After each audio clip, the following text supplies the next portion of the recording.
मैं पानी पी रहा था। तभी मेरी नज़र गिलास में तैरते हुए एक छोटे से काले धब्बे पर पड़ी। मैंने उसे निकालने के लिए उंगली डाली, लेकिन जैसे ही उसे छुआ, मैं सन्न रह गया। वह कोई धूल का कण नहीं, बल्कि जिंदा लार्वा था। मैंने ज्यादा ध्यान नहीं दिया, बस अपनी उंगलियों से उसे कुचल दिया। लेकिन उसके बाद से मेरे साथ अजीब घटनाएं होने लगीं। एक दिन मैंने देखा कि मेरे पेशाब में भी लार्वा था। फिर धीरे धीरे मेरे दांत गिरने लगे, नाक से बार बार खून आने लगा।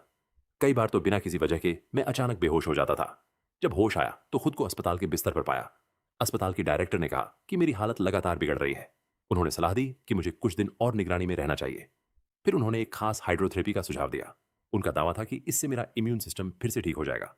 मैं मान गया। कुछ देर बाद अस्पताल का स्टाफ मुझे एक विशाल पूरी तरह बंद पानी के टैंक तक ले गया। उन्होंने मेरे चेहरे पर ऑक्सीजन मास्क लगाया और मशीन चालू कर दी। धीरे धीरे टैंक पानी से भरने लगा। जैसे जैसे मैं नीचे डूब रहा था, तभी मेरे बगल में अचानक एक हील बिजली जैसी लंबी मछली दिखाई दी। फिर दूसरी, फिर तीसरी। कुछ ही सेकंड में टैंक के तल से दर्जनों ईल ऊपर आने लगी। मैं पूरी तरह घबरा गया। मैंने पूरी ताकत से कांच पर हाथ मारना शुरू कर दिया और बाहर खड़े लोगों से मदद की भीख मांगने लगा। लेकिन किसी ने कोई प्रतिक्रिया नहीं दी। मैं तेजी से ऊपर तैरकर हैच ऊपरी ढक्कन तक पहुंचा और उसे खोलने की कोशिश की। लेकिन एक समस्या थी। ऑक्सीजन की पाइप इतनी लंबी नहीं थी। संघर्ष करते करते मेरा मास्क चेहरे से उतर गया। मैंने बार बार सील के ढक्कन को धक्का दिया, लेकिन वह जरा भी नहीं खुला। आखिरकार ऑक्सीजन की कमी से मेरी आंखों के आगे अंधेरा छा गया। मैं बेहोश हो गया। मरने से ठीक पहले अचानक हैच खुला और लोगों ने मुझे बाहर खींच लिया।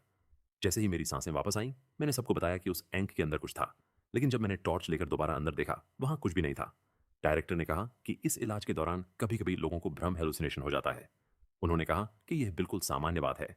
लेकिन मुझे उनकी बात पर जरा भी भरोसा नहीं हुआ। जो मैंने देखा था वह बिल्कुल असली लग रहा था। कुछ दिनों बाद मैं बाथरूम में गया और तभी वही जीव मुझे फिर दिखाई दिया। बिल्कुल वैसा ही जैसा मैंने उस पानी के टैंक के अंदर देखा था। मैंने तुरंत टॉयलेट सीट को हटाने की कोशिश की, लेकिन तभी मेरा पैर फिसल गया। मैं जोर से फर्श पर गिर पड़ा और जब मैंने ऊपर देखा, जो नजारा मेरे सामने था, उसे देखकर